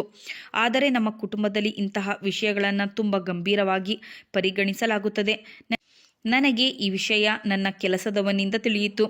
ವಾಸ್ತವವಾಗಿ ನಾನು ಮದುವೆಯಾಗಲು ಬಯಸಿದ್ದೆ, ಆದರೆ ಕೇವಲ ಔಪಚಾರಿಕವಾಗಿ. ಆದ್ದರಿಂದ ನಾನು ಅಂತಹ ಯುವತಿಯ ಹುಡುಕಾಟದಲ್ಲಿದ್ದೆ. ಅವಳು ಕೆಲವು ತಿಂಗಳವರೆಗೆ ನನ್ನೊಂದಿಗೆ ಮದುವೆಯಾಗಿ ನಂತರ ದೂರವಾಗಬೇಕು ಎಂದು. ಆದರೆ ಅಂತಹ ಹುಡುಗಿ ಸಿಗಲಿಲ್ಲ. ನಾನು ಚಿಂತೆಯಲ್ಲಿ ಅಲೆದಾಡುತ್ತಿದ್ದೆ. ಆಗ ನನ್ನ ಗಮನ ನಿನ್ನ ಮೇಲೆ ಬಿತ್ತು. ಆ ಸಮಯದಲ್ಲಿ ನನ್ನ ಮನಸ್ಸಿನಲ್ಲಿ ಕೇವಲ ವ್ಯಾವಹಾರಿಕ ಆಲೋಚನೆ ಇತ್ತು. ಆದ್ದರಿಂದ ನಾನು ನಿನ್ನನ್ನು ಆಯ್ಕೆ ಮಾಡಿದೆ. ನಾನು ನಿನ್ನನ್ನು ಕಳೆದ ರಾತ್ರಿ 5 ಲಕ್ಷದ ಆಫರ್ ನೀಡಿದೆ, ಆದರೆ ಈಗ ನಾನು 10 ಲಕ್ಷ ನೀಡುತ್ತೇನೆ. ಒಂದು ವೇಳೆ ನೀನು 4 ತಿಂಗಳವರೆಗೆ ನನ್ನ ಜೊತೆ ಇದ್ದರೆ ನಾನು ನನ್ನ ಕುಟುಂಬದವರಿಗೆ ತೋರಿಸುತ್ತೇನೆ ನೀನು ಯಾರೋ ಸಾಧಾರಣ ಹುಡುಗಿಯಲ್ಲ, ಬದಲಾಗಿ ನನ್ನ ನಿಜವಾದ ಆಯ್ಕೆ ಮತ್ತು ನಾವು 1.5 ವರ್ಷದಿಂದ ಜೊತೆಯಾಗಿದ್ದೇವೆ ಎಂದು. ನಾನು ಶಾಂತ ಸ್ವರದಲ್ಲಿ ಹೇಳಿದೆ, 1.5 ವರ್ಷವೇ ಏಕೆ ಹೇಳಲು ಬಯಸುತ್ತೀರಿ? ನೀವು 2 ವರ್ಷವೂ ಹೇಳಬಹುದಲ್ಲವೇ? ಯಾಕೋ ಏನೋ ನನಗೆ ಯಾವುದೋ ಅನಾಹುತದ ಮುನ್ಸೂಚನೆ ಸಿಕ್ಕಿತು. ಕೆಲವು ಕ್ಷಣಗಳವರೆಗೆ ಅವನ ಮುಖದ ಮೇಲೆ ಒಂದು ನೆರಳು ಹಾದು ಹೋಯಿತು. ಅವನು ಮಾತನ್ನು ಬದಲಾಯಿಸುತ್ತಾ ಹೇಳಿದನು, ಇಲ್ಲ, ಸುಮ್ಮನೆ ನಾನು ಹಾಗೆ ಹೇಳಿದೆ. ಇರಲಿ, ಸದ್ಯಕ್ಕೆ ನಾನು ನಿನಗೆ 2 ಲಕ್ಷ ನೀಡುತ್ತೇನೆ ಮತ್ತು ನಂತರ ಸ್ವಲ್ಪ ಸ್ವಲ್ಪ ಹಣ ನೀಡುತ್ತಿರುತ್ತೇನೆ. ಒಂದು ವೇಳೆ ನೀನು ನಟನೆಯಲ್ಲಿ ಒಳ್ಳೆಯ ಪರ್ಫಾರ್ಮೆನ್ಸ್ ತೋರಿಸಿದರೆ ನಾನು ನಿನಗೆ 10 ಲಕ್ಷಕ್ಕಿಂತಲೂ ಹೆಚ್ಚು ನೀಡಬಹುದು. ನೀನು ನಿನ್ನ ಜೀವನವನ್ನು ಉತ್ತಮಗೊಳಿಸಿಕೊಳ್ಳಬಹುದು ಮತ್ತು ನಾನು ನಿನಗಾಗಿ ಇನ್ನೊಂದು ಒಳ್ಳೆಯ ಕೆಲಸ ಮಾಡಬಲ್ಲೆ. ನಿನಗೆ ಒಂದು ಒಳ್ಳೆಯ ಜಾಗದಲ್ಲಿ ಕೆಲಸ ಕೊಡಿಸುತ್ತೇನೆ. ಇದರಿಂದ ನೀನು ಜೀವನ ಪೂರ್ತಿ ಸುರಕ್ಷಿತ ಮತ್ತು ಗೌರವಾನ್ವಿತ ಜೀವನ ನಡೆಸಬಹುದು. ಅವನ ಮಾತುಗಳನ್ನು ಕೇಳಿ 1.5 ವರ್ಷದ ನಂತರ ನನ್ನ ಜೀವನ ಬದಲಾದಂತೆ ಆಯಿತು. ನಾನು ಅವನನ್ನು ನೋಡುತ್ತಾ ಹೇಳಿದೆ, ನಾನು ಯಾವಾಗಲೂ ನಿಮಗೆ ಆಭಾರಿಯಾಗಿರುತ್ತೇನೆ. ನೀವು ನನಗಾಗಿ ಎಷ್ಟು ಮಾಡುತ್ತಿದ್ದೀರಿ ಎಂಬುದನ್ನು ನಾನು ಶಬ್ದಗಳಲ್ಲಿ ಹೇಳಲಾರೆ. ನಾನು ಮೆಲ್ಲನೆ ಹೇಳಿದೆ, ನೀವು ಎಷ್ಟು ತಿಂಗಳು ಹೇಳುತ್ತೀರೋ ನಾನು ನಿಮ್ಮೊಂದಿಗೆ ಇರಲು ಸಿದ್ಧವಾಗಿದ್ದೇನೆ. ಹೇಗೋ ನನ್ನ ಬಳಿ ಇರಲು ಯಾವುದೇ ಜಾಗವಿಲ್ಲ. ರಸ್ತೆಗಳಲ್ಲೇ ನನ್ನ ಜೀವನ ಕಳೆಯುತ್ತದೆ ಮತ್ತು ಹಲವು ದಿನಗಳು ಹೇಗೋ ಕಳೆಯುತ್ತವೆ. ನಾನು ಹಸಿದು ಮಲಗುತ್ತೇನೆ. ನೀವು ನನಗೆ ನಿಮ್ಮ ಮನೆಯಲ್ಲಿ ಆಶ್ರಯ ನೀಡಿದರೆ ನಾನು ನಿಮಗಾಗಿ ಏನಾದರೂ ಮಾಡುತ್ತೇನೆ. ನನ್ನ ಮಾತು ಕೇಳಿ ಕೆಲವು ಕ್ಷಣಗಳವರೆಗೆ ಅವನ ಮುಖದ ಮೇಲೆ ಒಂದು ವಿಷಾದ ಆವರಿಸಿತು. ನಂತರ ಅವನು ತನ್ನ ಜಾಗದಿಂದ ಹೇಳಿದನು, ನಾನು ನಿನ್ನಿಂದ ಏನನ್ನೂ ಬಯಸುವುದಿಲ್ಲ. ಕೇವಲ ನಿನಗೆ ಒಂದು ನೆಮ್ಮದಿಯ ಜೀವನ ನೀಡಲು ಬಯಸುತ್ತೇನೆ. ನನ್ನಿಂದ ಎಷ್ಟು ಸಾಧ್ಯವೋ ಅಷ್ಟು ನನ್ನ ತಪ್ಪನ್ನು ಸರಿಪಡಿಸಲು ಬಯಸುತ್ತೇನೆ. ಇಷ್ಟು ಹೇಳಿ ಅವನು ನಿಲ್ಲಿಲ್ಲ, ಕೋಣೆಯಿಂದ ಹೊರಟು ಹೋದನು. ನಾನು ಅವನ ಹಿಂದೆ ನೋಡುತ್ತಲೇ ಉಳಿದೆ. ಅವನು ಏನು ಹೇಳಿ ಹೋದನು ಎಂಬುದು ನನಗೆ ಸರಿಯಾಗಿ ಅರ್ಥವಾಗಲಿಲ್ಲ. ಆದರೆ ನನ್ನ ಹೃದಯ ಎಷ್ಟು ವೇಗವಾಗಿ ಬಡಿಯಲು ಆರಂಭಿಸಿತು ಎಂದರೆ ಆ ವೇಗವೇ ಹೀಗೆ ಮುಂದುವರೆದರೆ ಹೃದಯ ನಿಂತು ಹೋಗಬಹುದು ಎನಿಸಿತು. ಖಂಡಿತವಾಗಿ ಏನೋ ಇತ್ತು, ಅದು ನನ್ನನ್ನು ನನ್ನ ಭೂತಕಾಲಕ್ಕೆ ಎಳೆದುಕೊಂಡು ಹೋಯಿತು. ನಾನೊಂದು ಸರ್ದಾರ್ ಕುಟುಂಬದ ಮಗಳು. ನನ್ನ ತಂದೆ ಕಾರ್ಖಾನೆಯ ಗುತ್ತಿಗೆದಾರರಾಗಿದ್ದರು. ಎಲ್ಲರೂ ನಮ್ಮನ್ನು ಗೌರವಿಸುತ್ತಿದ್ದರು. ನನ್ನನ್ನು ಬಿಟ್ಟು 2 ಅಣ್ಣಂದಿರು ಮತ್ತು 2 ತಂಗಿಯರಿದ್ದರು. ತಂದೆಯವರು ಎಲ್ಲರನ್ನ ಸಮಾನವಾಗಿ ಪ್ರೀತಿಸುತ್ತಿದ್ದರು, ಆದರೆ ಹೆಣ್ಣು ಮಕ್ಕಳಿಗೆ ವಿಶೇಷ ಮನ್ನಣೆ ನೀಡುತ್ತಿದ್ದರು. ಅವರ ಪ್ರಾಣ ನಮ್ಮಲ್ಲಿಯೇ ನೆಲೆಸಿರುವಂತೆ. ಅವರು ಹೇಳುತ್ತಿದ್ದರು, 2 ಗಂಡು ಮಕ್ಕಳ ನಂತರ ನೀನು ಹುಟ್ಟಿದಾಗ ನೀನು ನಮಗೆ ನೆಮ್ಮದಿಯ ಭಾವನೆಯಾಗಿದ್ದೆ. ನೀನು ಬಂದ ನಂತರ ನನ್ನ ಸ್ಥಿತಿ ಉತ್ತಮವಾಯಿತು. ನನ್ನ ಪ್ರತಿಯೊಂದು ಸಣ್ಣ ದೊಡ್ಡ ಆಸೆಗಳನ್ನು ಅವರು ಪೂರೈಸುತ್ತಿದ್ದರು. ಒಮ್ಮೆ ನನಗೆ ಮೊಬೈಲ್ ಫೋನ್ ತೆಗೆದುಕೊಳ್ಳುವ ಆಸೆಯಾಯಿತು. ನಾನು ಕೇವಲ ಒಮ್ಮೆ ಹೇಳಿದೆ ಮತ್ತು ಅವರು ನನ್ನ ಮಾತನ್ನು ಒಪ್ಪಿಕೊಂಡರು. ಅಣ್ಣಂದಿರು ತುಂಬ ಬಲವಂತ ಮಾಡಿ ಹೇಳಿದರು, ಇವಳಿಗೆ ಮೊಬೈಲ್ ಅವಶ್ಯಕತೆ ಏನಿದೆ, ಇವಳು ಅದಕ್ಕೆ ಅರ್ಹಳಲ್ಲ ಎಂದರು. ಆದರೆ ತಂದೆಯ ಮುಂದೆ ಯಾರ ಆಟವೂ ನಡೆಯುವುದಿಲ್ಲ. ನನ್ನ ಹಠಕ್ಕೆ ಕೊನೆಗೆ ನನ್ನ ಕೈಗೆ ಒಂದು ಟಚ್ ಮೊಬೈಲ್ ನೀಡಲಾಯಿತು. ನಂತರ ನಿಧಾನವಾಗಿ ನಾನು ನನ್ನ ಸ್ನೇಹಿತರೊಂದಿಗೆ ಸಂಪರ್ಕದಲ್ಲಿರಲು ಪ್ರಾರಂಭಿಸಿದೆ. ಫೇಸ್ಬುಕ್ನಲ್ಲಿ ಹಲವು ಹುಡುಗರೊಂದಿಗೆ ಕೂಡ ಮಾತುಕತೆ ನಡೆಯಲು ಪ್ರಾರಂಭಿಸಿತು. ಆರಂಭದಲ್ಲಿ ಎಲ್ಲವೂ ಮೋಜಿನಿಂದ ಕೂಡಿತ್ತು, ಆದರೆ ನಿಧಾನವಾಗಿ ನನ್ನ ಮನಸ್ಸು ಅದರಲ್ಲಿ ಸಿಲುಕಿಕೊಂಡು ಹೋಯಿತು. ಈ ಸಮಯದಲ್ಲಿ ನನ್ನ ಭೇಟಿ ಆರ್ಯನೆಂಬ ವ್ಯಕ್ತಿಯೊಂದಿಗೆ ಆಯಿತು. ಅವನು ತುಂಬ ಸಿಹಿಯಾಗಿ ಮಾತನಾಡುತ್ತಿದ್ದನು. ನಾನು ದುಬೈನಲ್ಲಿ ವಾಸಿಸುತ್ತೇನೆ ಎಂದು ಹೇಳುತ್ತಿದ್ದನು. ಕೆಲವೇ ಕ್ಷಣದಲ್ಲಿ ಅವನು ನನಗೆ ಮದುವೆ ಪ್ರಸ್ತಾಪ ನೀಡಿದನು. ನಾನು ತಕ್ಷಣ ಒಪ್ಪಿಕೊಂಡೆ, ಏಕೆಂದರೆ ಅವನು ನನಗೆ ತುಂಬ ಶ್ರೀಮಂತನೆಂದು ಹೇಳಿದ್ದನು. ನಾನು ಅವನಿಗೆ ಹೇಳಿದೆ, ನೀನು ನಿನ್ನ ಕುಟುಂಬವನ್ನು ಕರೆದುಕೊಂಡು ನನ್ನ ಮನೆಗೆ ಸಂಬಂಧ ಕೇಳಿಕೊಂಡು ಬಾ ಎಂದು. ನೀನು ನಿಜವಾಗಿಯೂ ಶ್ರೀಮಂತನಾಗಿದ್ದರೆ ಇದು ನಿನಗೆ ಕಷ್ಟವೇನಲ್ಲ. ಆದರೆ ಅವನು ನಿರಾಕರಿಸಿದನು. ಅವನು ಹೇಳಿದನು, ನಮ್ಮ ಕುಟುಂಬದ ಬಗ್ಗೆ ಕೇಳಿದರೆ ತಂದೆ ಈ ಸಂಬಂಧಕ್ಕೆ ಎಂದಿಗೂ ಒಪ್ಪುವುದಿಲ್ಲ ಎಂದು ತೋರುತ್ತದೆ. ನೀನೇ ಸ್ವತಃ ನನ್ನ ಬಳಿ ಬರುವುದು ಉತ್ತಮ ಎಂದು. ನಾನು ನಿನಗೆ ಹಣ ಕಳಿಸುತ್ತೇನೆ ಮತ್ತು ನಿನ್ನ ಪಾಸ್ಪೋರ್ಟ್ ಮನೆಯಲ್ಲೇ ಕುಳಿತು ತಯಾರಾಗುತ್ತದೆ. ಫಸ್ಟ್ ನೀನು ನನ್ನ ಬಳಿ ಹೊರಟು ಬಾ. ಅವನ ವಿನಂತಿ ಮತ್ತು ಮಾತುಗಳನ್ನು ಕೇಳಿ ನಾನು ಒಪ್ಪಿಕೊಂಡೆ. ಒಂದು ಕ್ಷಣ ನನ್ನ ಮನಸ್ಸಿನಲ್ಲಿ ತಂದೆಗೆ ಈ ವಿಷಯ ಹೇಳಿಬಿಡೋಣ ಎನಿಸಿತು. ಬಹುಶಃ ಅವರ ಮನಸ್ಸು ಕರಗಬಹುದು ಅಥವಾ ಅವರು ಒಪ್ಪಬಹುದು. ಆದರೆ ನನ್ನಲ್ಲಿ ಧೈರ್ಯ ಬರಲಿಲ್ಲ. ಬಹುಶಃ ಹಣೆಬರಹದಲ್ಲಿ ಬರೆದಿತ್ತು. ನಾನು ಬಯಸಿದ್ರೂ ನನ್ನ ತಂದೆಗೆ ನನ್ನ ಮನದ ಮಾತು ಹೇಳಲಾಗಲಿಲ್ಲ. ನಿಧಾನವಾಗಿ ನಾನು ಆ ವ್ಯಕ್ತಿಯ ಮಾತುಗಳಲ್ಲಿ ಆಸಕ್ತಿ ವಹಿಸಲಾರಂಭಿಸಿದೆ. ಕೆಲವೇ ದಿನಗಳಲ್ಲಿ ಅವನು ನನಗೆ ಪಾಸ್ಪೋರ್ಟ್ ಮಾಡಿಸುವ ಎಲ್ಲ ವಿಧಾನಗಳನ್ನು ವಿವರಿಸಿದನು. ನಾನು ಹೆಚ್ಚೇನು ಮಾಡಬೇಕಾಗಿರಲಿಲ್ಲ, ಕೇವಲ ಪಾಸ್ಪೋರ್ಟ್ ಆಫೀಸ್ಗೆ ಹೋಗಬೇಕಿತ್ತು ಮತ್ತು ಎಲ್ಲವೂ ತಾನಾಗಿಯೇ ಆಯಿತು. ನನಗೆ 2 ಬಾರಿ ಅಲ್ಲಿಗೆ ಕರೆಯಲಾಯಿತು ಮತ್ತು 3ನೇ ಬಾರಿ ನನ್ನ ಕೈಯಲ್ಲಿ ಪಾಸ್ಪೋರ್ಟ್ ನೀಡಲಾಯಿತು. ಇದೆಲ್ಲ ಹೇಗೆ ಆಯಿತು, ಯಾರು ಮಾಡಿಸಿದರು, ನನಗೆ ಏನೂ ತಿಳಿದಿರಲಿಲ್ಲ. ಅವನು ನನ್ನಿಂದ 1 ರೂಪಾಯಿ ಕೂಡ ತೆಗೆದುಕೊಳ್ಳಲಿಲ್ಲ. ಬದಲಾಗಿ ಅವನೇ ಪಾಸ್ಪೋರ್ಟ್ ಆಫೀಸ್ ಮೂಲಕ ಸುಮಾರು 3,500 ಕಳಿಸಿದ್ದನು. ನಂತರ ನಾನು ಮನೆಗೆ ಹಿಂದಿರುಗಿದಾಗ ಅವನು ನನ್ನ ವಿಮಾನದ ಟಿಕೆಟ್ ಕೂಡ ಬುಕ್ ಮಾಡಿದ್ದನು. ನನಗೆ ಈ ಹೆಜ್ಜೆ ಇಡಲು ಭಯವಾಗುತ್ತಿತ್ತು, ಆದರೆ ನಾನು ಅವನನ್ನು ಪ್ರೀತಿ ಮಾಡಿದ್ದೆ ಮತ್ತು ಹಣದ ಹೊಳಪು ನನ್ನನ್ನು ತನ್ನ ವಶ ಮಾಡಿಕೊಂಡಿತ್ತು. ನಾನು ಅಂದುಕೊಂಡಿದ್ದೆ, ಅಲ್ಲಿಗೆ ಹೋಗಿ ನಾನು ನನ್ನ ವೃತ್ತಿ ಜೀವನವನ್ನು ರೂಪಿಸಿಕೊಳ್ಳುತ್ತೇನೆ, ತುಂಬ ಹಣ ಸಂಪಾದಿಸುತ್ತೇನೆ ಮತ್ತು ನನ್ನ ಅಪ್ಪ ಅಮ್ಮನಿಗೆ ಆರಾಮದಾಯಕ ಜೀವನ ನೀಡುತ್ತೇನೆ ಎಂದು. ಆದರೆ ಹೇಳುತ್ತಾರಲ್ಲ, ಮನುಷ್ಯನಿಗೆ ದುರಾಸೆ ಹತ್ತಿದರೆ ಅವನು ತನ್ನ ಪ್ರಜ್ಞೆಯನ್ನು ಕಳೆದುಕೊಳ್ಳುತ್ತಾನೆ ಎಂದು. ಅವನು ಹೇಳಿದಂತೆ ನಾನು ದುಬೈ ತಲುಪಿದೆ ಮತ್ತು ಇಲ್ಲಿಂದಲೇ ನನ್ನ ವಿನಾಶ ಪ್ರಾರಂಭವಾಯಿತು. ನಾನು ದುಬೈನಲ್ಲಿ ಕಾಲಿಟ್ಟ ತಕ್ಷಣ ಮತ್ತು ಅವನನ್ನು ಸಂಪರ್ಕಿಸಲು ಪ್ರಯತ್ನಿಸಿದಾಗ ಅವನು ಯಾವುದೇ ಪ್ರತಿಕ್ರಿಯೆ ನೀಡಲಿಲ್ಲ. ನಾನು ಪದೇ ಪದೇ ಅವನಿಗೆ ಫೋನ್ ಮಾಡುತ್ತಿದ್ದೆ, ಆದರೆ ಅವನ ಕಡೆಯಿಂದ ಯಾವುದೇ ಉತ್ತರ ಬರಲಿಲ್ಲ. ನನ್ನ ಬಳಿ ಇದ್ದ ಹಣದಲ್ಲಿ ನಾನು ಸ್ವಲ್ಪ ದಿನಗಳವರೆಗೆ ಜೀವಿಸಿದೆ. ನಂತರ ಎಲ್ಲವೂ ಮುಗಿಯಿತು. ನನ್ನ ಬಳಿ 1 ರೂಪಾಯಿಯೂ ಉಳಿಯಲಿಲ್ಲ. ಕೆಲವು ದಿನಗಳವರೆಗೆ ನಾನು ಜನರ ಬಳಿ ಬೇಡಿ ನನ್ನ ಹೊಟ್ಟೆ ತುಂಬಿಸಿಕೊಂಡೆ. ಆದರೆ ನಂತರ ಒಂದು ಕರಾಳ ರಾತ್ರಿ ಬಂತು. ಅದು ನನ್ನ ಎಲ್ಲವನ್ನ ಕಿತ್ತುಕೊಂಡಿತು. ನಾನು ಹಸಿದು ಬಾಯಾರಿದವಳಾಗಿ ರಸ್ತೆ ಬದಿಯಲ್ಲಿ ಕುಳಿತಿದ್ದೆ. ಆಗ ಒಂದು ಕಾರು ನನ್ನ ಬಳಿ ಬಂದು ನಿಂತಿತು. ಅದರಿಂದ ನಶೆಯಲ್ಲಿದ್ದ ಒಬ್ಬ ವ್ಯಕ್ತಿ ಇಳಿದನು. ಅವನು ಸನ್ನೆಯನ್ನ ಮಾಡಿದನು ಮತ್ತು ನಾನು ಎಷ್ಟು ಅಸಹಾಯಕಳಾಗಿದ್ದೆ ಎಂದರೆ ಇಲ್ಲ ಎನ್ನಲು ಸಾಧ್ಯವಾಗಲಿಲ್ಲ. ನಾನು ಅವನಿಗೆ ಎಲ್ಲವನ್ನ ಒಪ್ಪಿಸಿದೆ. ಬದಲಾಗಿ ಅವನು ಕೇವಲ 150 ನೀಡಿದನು. ಅದರಿಂದ ನಾನು ಹೊಟ್ಟೆ ತುಂಬಿಸಿಕೊಂಡೆ. ಆದರೆ ಇಂದಿನಿಂದ ನನ್ನ ಪಾಪದ ದಾರಿಯ ಆರಂಭವಾಗಿತ್ತು. ಪ್ರತಿದಿನ ನಾನು ಹೊಸ ಗ್ರಾಹಕನನ್ನು ಹುಡುಕುತ್ತಿದ್ದೆ ಮತ್ತು ನನ್ನ ಜೀವನದ ಬಾಗಿಲುಗಳನ್ನು ಅಪರಾಧದ ಕತ್ತಲ ಪ್ರಪಂಚಕ್ಕೆ ತೆರೆಯುತ್ತಾ ಹೋದೆ. ನಾನು ಏನು ಮಾಡಲಿದ್ದೆ? ನಾನು ಓದಿದವಳಲ್ಲ. ತಂದೆಯ ನೆರಳು ತಲೆಯ ಮೇಲೆ ಇರಲಿಲ್ಲ. ಮನೆಯವರು ಹತ್ತಿರವಿರಲಿಲ್ಲ. ಅನಿವಾರ್ಯವಾಗಿ ನಾನು ಇದೇ ದಾರಿಯನ್ನು ಹಿಡಿಯಬೇಕಾಯಿತು. ತುಂಬ ಪ್ರಯತ್ನಿಸಿದೆ ಯಾವುದಾದರೂ ಕೆಲಸ ಸಿಗಲಿ ಎಂದು. ಆದರೆ ಅಲ್ಲಿ ಕೆಲಸ ಸಿಗಲಿಲ್ಲ. ಆದ್ದರಿಂದ ನಾನು ಒಬ್ಬ ಅಂತಹ ಸ್ತ್ರೀಯಾಗಿದ್ದೆ. ಅತಿ ಕಡಿಮೆ ಹಣಕ್ಕೆ ತುಣಿಯಲ್ಪಡುತ್ತಿದ್ದೆ. ಸಮಯ ನಿಧಾನವಾಗಿ ಕಳೆಯುತ್ತಿತ್ತು ಮತ್ತು ನೋಡುತ್ತಲೇ ನನಗೆ ಇಲ್ಲಿ 1.5 ವರ್ಷವಾಯಿತು. ಈಗಲೂ ನನ್ನ ಮನಸ್ಸಿನಲ್ಲಿ ಪ್ರಶ್ನೆ ಏಳುತ್ತಿತ್ತು, ನನ್ನ ದೇಶದಲ್ಲಿ ಎಲ್ಲರೂ ಹೇಗಿರ್ಬೋದು? ನನಗೆ ಮೊದಲು ಏನೂ ತಿಳಿದಿರಲಿಲ್ಲ. ಆದರೆ ಈಗ ನಾನು ಆ ವ್ಯಕ್ತಿಯನ್ನು ನೋಡಿದಾಗ ಯಾಕೋ ಏನೋ ನನಗೆ ಅನಿಸಿತು, ನಾನು ಇವನೊಂದಿಗೆ ಮೊದಲೇ ಮಾತನಾಡಿದ್ದೇನೆ ಎಂದು. ಯಾವಾಗ ಅವನು ತನ್ನ ಪೂರ್ಣ ಹೆಸರು ರಾಜ್ವೀರ್ ಖನ್ನಾ ಎಂದು ಹೇಳಿದನೋ ಆಗ ಹಠಾತ್ತಾಗಿ ನನ್ನ ಮನಸ್ಸಿನಲ್ಲಿ ಅದೇ ಆರ್ಯನ್ ಹೆಸರು ಕೇಳಿಸಿತು. ಯಾರ ಕಾರಣದಿಂದ ನನ್ನ ಜೀವನದಲ್ಲಿ ಒಂದು ಬಿರುಗಾಳಿ ಬಂದಿತ್ತು, ಅವನ ಮಾತುಗಳನ್ನು ಕೇಳಿ ನನ್ನ ಹೃದಯ ವಿಚಿತ್ರವಾಗಿ ಬಡಿಯಲಾರಂಭಿಸಿತು. ಹೀಗೆ ನನ್ನ ಜೀವನ ಮತ್ತೆ ನನ್ನನ್ನು 1.5 ವರ್ಷದ ಹಿಂದೆ ಎಳೆದುಕೊಂಡು ಬಂದಿತ್ತು ಎಂದು. ಸಮಯ ವೇಗವಾಗಿ ಕಳೆಯುತ್ತಿತ್ತು. ಮಧ್ಯಾಹ್ನ ಕೆಲಸದಾಕೆ ಊಟ ಕೊಟ್ಟು ಹೋದಳು. ಆದರೆ ಈಗ ನನಗೆ ಕೇವಲ ರಾಜ್ವೀರ್ ಖನ್ನಾದೇ ಕಾಯುವಿಕೆ ಇತ್ತು. ಸುಮಾರು ರಾತ್ರಿ 8 ಗಂಟೆಗೆ ಅವನು ಕೋಣೆಗೆ ಬಂದನು. ಅವನು ಒಳಗೆ ಬರುತ್ತಿದ್ದಂತೆ ನಾನು ಅವನ ಮುಂದೆ ನಿಂತೆ. ಅವನು ಏನಾದರೂ ಹೇಳುವ ಮೊದಲೇ ನಾನು ಅವನ ಕಾಲರ್ ಹಿಡಿದು ಕೇಳಿದೆ, ಸುಳ್ಳು ಹೇಳಬೇಡ, ನೀನು ಅದೇ ಆರ್ಯನ್ ಅಲ್ವಾ? ಯಾರು ನನ್ನನ್ನು ಭಾರತದಿಂದ ದುಬೈಗೆ ಕರೆಸಿದ್ದರೋ ನೀನು ಅವನೇ ಅಲ್ವಾ? ಯಾರು ಪ್ರೀತಿಯ ಬಲೆಯಲ್ಲಿ ಕೆಡವಿ ನನ್ನ ಜೀವನವನ್ನು ಬರ್ಬಾದ್ ಮಾಡಿದರೋ ಎಂದು ನಾನು ಹೇಳಿದೆ. ನೀನು ನನ್ನಿಂದ ಏನನ್ನೂ ಮುಚ್ಚಿಡಲು ಸಾಧ್ಯವಿಲ್ಲ. ನಿನಗೆ ನಿನ್ನ ತಂದೆಯ ಆಣೆ ಇದೆ. ನೀನು ಯಾವಾಗಲೂ ಹೇಳುತ್ತಿದ್ದೆ ನಿನಗೆ ನಿನ್ನ ತಂದೆಯ ಮೇಲೆ ತುಂಬ ಪ್ರೀತಿ ಇದೆ ಎಂದು. ಇಂದು ನನಗೆ ಸತ್ಯ ತಿಳಿಯಬೇಕು. ನಾನು ದೇವರಲ್ಲಿ ಎಷ್ಟು ಬಾರಿ ಪ್ರಾರ್ಥಿಸಿದ್ದೆ ಎಂದರೆ ಒಮ್ಮೆ ನಿನ್ನನ್ನು ಭೇಟಿ ಮಾಡಿಸಲಿ ಎಂದು. ನನ್ನ ಉತ್ತರಗಳನ್ನು ಕೇಳಿ ಅವನು ಹಠಾತ್ತಾಗಿ ಮಂಡಿ ಊರಿ ಕುಳಿತು ಮತ್ತು ಜೋರಾಗಿ ಅಳಲಾರಂಭಿಸಿದನು. ಆ ಕ್ಷಣ ನನಗೆ ಖಾತ್ರಿಯಾಯಿತು, ನನ್ನ ಸಂಶಯ ಸರಿಯಾಗಿತ್ತು ಎಂದು. ಅವನು ಅಳುತ್ತಾ ಹೇಳಿದನು, ನಾನು ಅಸಹಾಯಕನಾಗಿದ್ದೆ. ಮನೆಯವರ ಒತ್ತಡ ಮತ್ತು ನಿರ್ಬಂಧಗಳ ಕಾರಣ ನಾನು ನಿನ್ನನ್ನು ಭಾರತದಿಂದ ದುಬೈಗೆ ಕರೆಸಿದಾಗ ನನ್ನ ತಂದೆ ನನ್ನ ವಿರುದ್ಧವಾದರು. ಅವರು ಬೆದರಿಕೆ ಹಾಕಿದ್ದರು, ನಾನು ಯಾರಾದರೂ ಬಡ ಹುಡುಗಿಯೊಂದಿಗೆ ಮದುವೆಯಾದರೆ ಅವರು ನನ್ನನ್ನು ಮನೆಯಿಂದ ಹೊರಹಾಕುತ್ತಾರೆ ಎಂದು.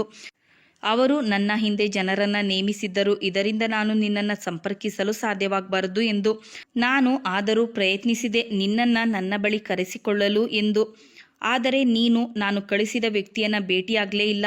ನಂತರ ಕಳೆದ ವಾರ ನನಗೆ ತಿಳಿಯಿತು, ನೀನು ಯಾವುದೋ ಗ್ರಾಹಕನೊಂದಿಗೆ ದುಬೈನಲ್ಲಿ ಒಂದು ಹೋಟೆಲ್ನಲ್ಲಿ ಕಂಡು ಬಂದಿದ್ದೀಯಾ ಎಂದು. ಯಾವಾಗ ಅವನು ನಿನ್ನ ಫೋಟೋ ತೋರಿಸಿದನೋ ನನಗೆ ಈ ಭೂಮಿ ಬಾಯಿ ತೆರೆಯಲಿ ಮತ್ತು ನಾನು ಅದರಲ್ಲಿ ಸೇರಿಕೊಳ್ಳಲಿ ಎನಿಸಿತು. ನಾನು ನಿನ್ನೊಂದಿಗೆ ಮದುವೆಯಾಗಲು ಬಯಸುತ್ತಿರಲಿಲ್ಲ. ಆದರೆ ನನ್ನ ಅಂತರಾತ್ಮ ನನಗೆ ನೆಮ್ಮದಿಯಿಂದ ಬದುಕಲು ಬಿಡುತ್ತಿರಲಿಲ್ಲ. ನಾನು ಪ್ರತಿದಿನ ಸತ್ತು ಬದುಕುತ್ತಿದ್ದೆ. ಆದ್ದರಿಂದ ನಾನು ಒಂದು ಯೋಜನೆಯನ್ನು ರೂಪಿಸಿ ನಿನ್ನನ್ನು ನನ್ನ ಜೀವನದಲ್ಲಿ ಸೇರಿಸಿಕೊಳ್ಳಲು ನಿರ್ಧರಿಸಿದೆ. ನನಗೆ ಗೊತ್ತು ನೀನು ನನ್ನನ್ನು ಒಪ್ಪಿಕೊಳ್ಳುವುದು ಸುಲಭವಲ್ಲ. ಆದರೆ ಇಂದು ನಾನು ನನ್ನ ಎಲ್ಲ ವಚನಗಳನ್ನು ಪೂರೈಸಲು ಬಯಸುತ್ತೇನೆ. ದಯವಿಟ್ಟು ನನ್ನನ್ನು ಒಪ್ಪಿಕೋ. ಆ ಕ್ಷಣ ನನ್ನ ಮನಸ್ಸು ಬಯಸುತ್ತಿತ್ತು ಆ ವ್ಯಕ್ತಿಯನ್ನು ನನ್ನ ಜೀವನದಿಂದ ಶಾಶ್ವತವಾಗಿ ದೂರ ಮಾಡಬೇಕೆಂದು. ಆದರೆ ನಾನು ನನ್ನ ಜೀವನದಲ್ಲಿ ಎಷ್ಟೊಂದು ಸಹಿಸಿದ್ದೆ ಎಂದರೆ ಎಲ್ಲೋ ಒಂದು ಕಡೆ ನನ್ನ ಹೃದಯ ಬಯಸುತ್ತಿತ್ತು, ಯಾರಾದರೂ ಒಬ್ಬ ವ್ಯಕ್ತಿ ಬರಲಿ, ಅವನು ನನ್ನನ್ನು ನಿಜವಾಗಿ ಪ್ರೀತಿಸಲಿ, ನೋವು ನೀಡದೆ ಗೌರವ ಮತ್ತು ಪ್ರೀತಿಯಿಂದ ಕೂಡಿದ ಜೀವನ ನೀಡಲಿ ಎಂದು. ಆದ್ದರಿಂದ ಇಷ್ಟವಿಲ್ಲದಿದ್ದರೂ ನಾನು ಅವನನ್ನು ಕ್ಷಮಿಸಿದೆ ಮತ್ತು ಅವನೊಂದಿಗೆ ಹೊಸ ಜೀವನ ಪ್ರಾರಂಭಿಸಿದೆ. ಆರಂಭದ ದಿನಗಳಲ್ಲಿ ಹಲವು ಸಣ್ಣ ಪುಟ್ಟ ತೊಂದರೆಗಳು ಬಂದವು. ನನ್ನ ಹಳೆಯ ಜೀವನದ ಬಗ್ಗೆ ನಾನು ತುಂಬ ಭಯಗೊಂಡಿದ್ದೆ ಮತ್ತು ಬೆಚ್ಚಿಬಿದ್ದಿದ್ದೆ. ಯಾವಾಗಲೂ ಅನಿಸುತ್ತಿತ್ತು ಎಲ್ಲಾದರೂ ಅವನು ನನಗೆ ಟಾಂಗ್ ಕೊಡಬಹುದು ಎಂದು. ಆದರೆ ಜನರು ಅಂದುಕೊಂಡಂತೆ ಎಂದೂ ಆಗಲಿಲ್ಲ. ಅವನು ನನಗೆ ಒಮ್ಮೆಯೂ ಹೇಳಿರಲಿಲ್ಲ ನಾನು ಬೀದಿಯ ಹೆಂಗಸು ಎಂದು ಅಥವಾ ನನ್ನ ಭೂತಕಾಲ ಕಳಂಕಿತವಾಗಿದೆ ಎಂದು.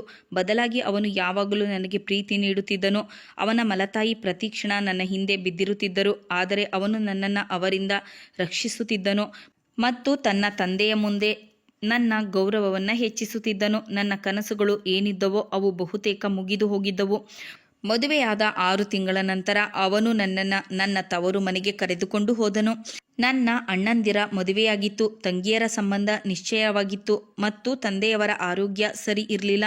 ಅವರು ನನ್ನನ್ನು ನೋಡಿದಾಗ ತುಂಬ ಕೋಪಗೊಂಡರು ಮತ್ತು ನನ್ನ ಮುಖವನ್ನು ನೋಡಲು ಬಯಸಲಿಲ್ಲ. ಆದರೆ ಯಾವಾಗ ಅವರು ನನ್ನನ್ನು ಇಷ್ಟು ದೊಡ್ಡ ಕಾರಿನಲ್ಲಿ ಮತ್ತು ಇಷ್ಟು ವೈಭೋಗದಿಂದ ನೋಡಿದರೋ ಅವರ ಕೋಪ ನಿಧಾನವಾಗಿ ಶಾಂತವಾಯಿತು ಮತ್ತು ಅವರು ನನ್ನನ್ನು ಕ್ಷಮಿಸಿದರು. ಬಹುಶಃ ನನ್ನ ಮನಸ್ಸಿನ ಪವಿತ್ರತೆಯೇ ಇರಬಹುದು. ನನಗೆ ಇದೆಲ್ಲವೂ ಮತ್ತೆ ಸಿಕ್ಕಿತು. ಇಂದು ನಾನು ನನ್ನ ಭೂತಕಾಲದ ಬಗ್ಗೆ ಯೋಚಿಸಿದರೆ ನನ್ನ ಆತ್ಮ ನಡುಗುತ್ತದೆ. ದೇವರು ಯಾವುದೇ ಹುಡುಗಿಗೆ ಇಂತಹ ಹಣೆಬರಹ ಎಂದಿಗೂ ನೀಡಬಾರದು ಎಂದು. ಸತ್ಯ ಹೇಳಬೇಕೆಂದರೆ ಇಂದು ನನ್ನ ಬಳಿ ಎಲ್ಲವೂ ಇದೆ ಮತ್ತು ನಾನು ಅದಕ್ಕಾಗಿ ಕೃತಜ್ಞಳಾಗಿದ್ದೇನೆ. ಆದರೆ ಯಾವಾಗಲೂ ನಾನು ನನ್ನ ಗತಕಾಲವನ್ನು ನೆನಪಿಸಿಕೊಂಡರೆ ಮನಸ್ಸು ಹೌಹಾರುತ್ತದೆ. ನಾನು ನಮ್ಮ ಹೊಸ ಪೀಳಿಗೆಯ ಹುಡುಗಿಯರಿಗೆ ಒಂದು ಸಂದೇಶವನ್ನು ನೀಡಲು ಬಯಸುತ್ತೇನೆ. ನಿಮ್ಮ ಜೀವನವನ್ನು ನಿಮ್ಮ ಕುಟುಂಬ ಮತ್ತು ನಿಜವಾದ ಸ್ನೇಹಿತರಿಗೆ ಮಾತ್ರ ಸೀಮಿತವಾಗಿಡಿ, ಏಕೆಂದರೆ ಈ ಆನ್ಲೈನ್ ಸಂಬಂಧಗಳು ಎಂದಿಗೂ ಸತ್ಯವಾಗಿರುವುದಿಲ್ಲ. ಇದರ ಹಿಂದೆ ಆಡಂಬರ ಮತ್ತು ಮೋಸ ಇರುತ್ತದೆ. ಅದು ನಿಮ್ಮನ್ನು ಬರ್ಬಾದ್ ಮಾಡಬಹುದು. ಪ್ರೀತಿಯ ಭಾವನೆಗಳಲ್ಲಿ ಬಿದ್ದು ಪ್ರತಿ ತಪ್ಪು ಹೆಜ್ಜೆಯು ಒಬ್ಬ ಸ್ತ್ರೀಗೆ ಅವಮಾನಕ್ಕೆ ಕಾರಣವಾಗುತ್ತದೆ. ಮತ್ತು ರಾಜ್ವೀರ್ ಯಾವಾಗ ತನ್ನ ತಪ್ಪನ್ನು ಒಪ್ಪಿಕೊಂಡು ಮಂಡಿಯೂರಿ ಕುಳಿತು ನನ್ನ ಬಳಿ ಕ್ಷಮೆ ಯಾಚಿಸಿದನೋ ಆಗ ನನ್ನ ಮನಸ್ಸು ಶಾಂತವಾಯಿತು. ಆದರೆ ಯಾವ ನೋವಿನಿಂದ ನಾನು ಹಾದು ಹೋಗುತ್ತಿದ್ದನೋ ಅದು ಪ್ರೀತಿ, ಗೌರವ ಮತ್ತು ಸುರಕ್ಷತೆಯ ಒಂದು ಪ್ರಾಮಾಣಿಕ ಆಫರನ್ನು ಮುಂದೆ ದೇವರು ನೀಡಿದರು. ನಾನು ಅವನನ್ನು ಕ್ಷಮಿಸಿದೆ ಮತ್ತು ಅದೇ ರಾತ್ರಿ ನಮ್ಮ ಸಂಬಂಧದ ಒಂದು ಹೊಸ ಅಧ್ಯಾಯ ಆರಂಭವಾಯಿತು. ಆ ರಾತ್ರಿ ನಾನು ಮೊದಲ ಬಾರಿಗೆ ಒಬ್ಬ ವ್ಯಕ್ತಿಯೊಂದಿಗೆ ಶಾಂತಿಯಿಂದ, ಯಾವುದೇ ಭಯ ಅಥವಾ ಅನಿವಾರ್ಯತೆ ಇಲ್ಲದೆ ಹಾಸಿಗೆ ಹಂಚಿಕೊಂಡೆ. ರಾಜ್ವೀರ್ ತನ್ನ ಮಾತಿಗೆ ಬದ್ಧನಾಗಿದ್ದನು. ಅವನು ನನಗೆ ಪತ್ನಿಯ ಸಂಪೂರ್ಣ ಗೌರವ ನೀಡಿದನು. ರಾಜ್ವೀರ್ ಹೇಳಿದನು, ಕಲ್ಪನಾ, ನಾನು ನಿನ್ನನ್ನು ಕೇವಲ ಒಬ್ಬ ಪತ್ನಿಯನ್ನಾಗಿ ಮಾಡಿ ಮನೆಯಲ್ಲಿ ಕೂಡಿ ಹಾಕಲು ಬಯಸುವುದಿಲ್ಲ. ನಾನು ಬಯಸುತ್ತೇನೆ ನೀನು ನಿನ್ನ ಜೀವನದ ಉದ್ದೇಶವನ್ನು ನೀನೇ ಈಡೇರಿಸಿಕೊಳ್ಳಲಿ ಎಂದು. ನಾನು ಕೇಳಿದೆ, ನೀವು ನನಗೆ ಕೆಲಸ ಕೊಡಿಸಲು ಬಯಸುತ್ತೀರಾ ಎಂದು. ಅವನು ಮುಗುಳ್ನಕ್ಕಿ ಹೇಳಿದನು, ಕೆಲಸಕ್ಕಿಂತ ಮೊದಲು ನಾನು ಬಯಸುತ್ತೇನೆ ನೀನು ನಿನ್ನ ವಿದ್ಯಾಭ್ಯಾಸ ಪೂರ್ಣಗೊಳಿಸು. ನೀನು ಇಷ್ಟಪಟ್ಟರೆ ನಾನು ನಿನಗೆ ಒಂದು ಇಂಗ್ಲಿಷ್ ಮತ್ತು ಕಂಪ್ಯೂಟರ್ ಕೋರ್ಸ್ ಸೇರಿಸಬಲ್ಲೆ. ಇದು ನಿನಗೆ ನಿನ್ನ ಕಾಲು ಮೇಲೆ ನಿಲ್ಲಲು ಸಹಾಯವಾಗುತ್ತದೆ. ಅವನ ಈ ಮಾತು ಕೇಳಿ ನನ್ನ ಮನಸ್ಸಿನಲ್ಲಿ ಅಪಾರ ಕೃತಜ್ಞತೆ ತುಂಬಿತು. ನಾನು ತಕ್ಷಣ ಒಪ್ಪಿಕೊಂಡೆ. ಮುಂದಿನ 1.5 ವರ್ಷದವರೆಗೆ ನಾನು ಒಂದು ಪರಿವರ್ತನಾ ಯಾತ್ರೆಯಲ್ಲಿದ್ದೆ.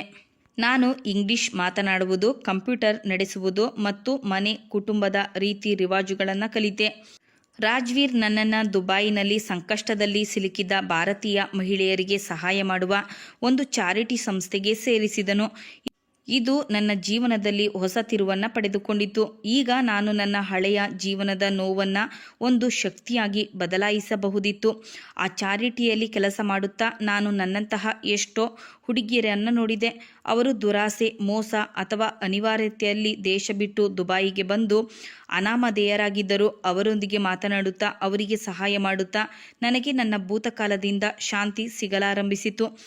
ನಾನು ರಾಜೀವ್ಗೆ ಹೇಳಿದೆ, ನನಗೆ ಈಗ ನೀನು ನೀಡುವ ಹಣ ಅವಶ್ಯಕತೆ ಇಲ್ಲ. ಎಷ್ಟರ ಮಟ್ಟಿಗೆ ಈ ಕೆಲಸದ ಅವಶ್ಯಕತೆ ಇದೆ ಎಂದರೆ ನಾನು ಈಗ ಸಂತ್ರಸ್ತೆ ಅಲ್ಲ, ನಾನು ಈಗ ಸಹಾಯಕಿ. ರಾಜ್ವೀರ್ ಯಾವಾಗಲೂ ಹಾಗೆ ನನಗೆ ಸಾಥ್ ನೀಡುತ್ತಿದ್ದನು. ರಾಜ್ವೀರ್ನ ಮಲತಾಯಿಗೆ ಯಾವಾಗ ತಿಳಿಯುತ್ತೋ ನಾನು ಈಗ ಸಮಾಜ ಸೇವೆ ಮಾಡುತ್ತಿದ್ದೇನೆ ಮತ್ತು ರಾಜ್ವೀರ್ ಕೂಡ ಅದರಲ್ಲಿ ನನಗೆ ಸಾಥ್ ನೀಡುತ್ತಿದ್ದಾನೆ ಎಂದು. ಅವರ ವಿರೋಧ ನಿಧಾನವಾಗಿ ಕೊನೆಗೊಂಡಿತು. ಅವರು ಬಹುಶಃ ಅರ್ಥ ಮಾಡಿಕೊಂಡರು, ನಾನು ಲೋಭಿಯಲ್ಲ, ಬದಲಾಗಿ ಒಬ್ಬ ನಿಜವಾದ ಮನುಷ್ಯ ಎಂದು.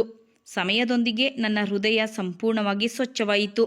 ನಾನು ಭೂತಕಾಲವನ್ನು ನೆನಪಿಸಿಕೊಂಡಾಗ ಈಗ ನನ್ನ ಆತ್ಮ ನಡುಗುವುದಿಲ್ಲ, ಬದಲಾಗಿ ಒಂದು ಭಾರವಾದ ಪಾಠ ನೆನಪಾಗುತ್ತದೆ.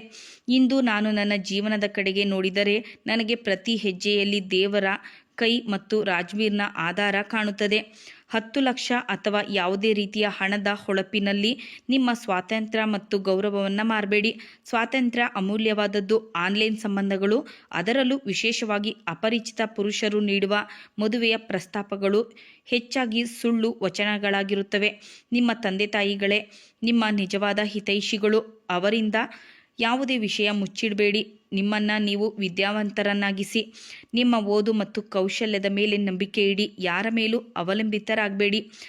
ಸ್ವಾವಲಂಬನೆಯೇ ಅತ್ಯುನ್ನತ ಗೌರವ. ನಿಮ್ಮಿಂದ ಏನಾದರೂ ದೊಡ್ಡ ತಪ್ಪು ಆದರೂ ನಿರಾಶರಾಗಬೇಡಿ. ಪಶ್ಚಾತ್ತಾಪ ಮತ್ತು ಸತ್ಯದಲ್ಲಿ ದೊಡ್ಡ ಶಕ್ತಿ ಇರುತ್ತದೆ.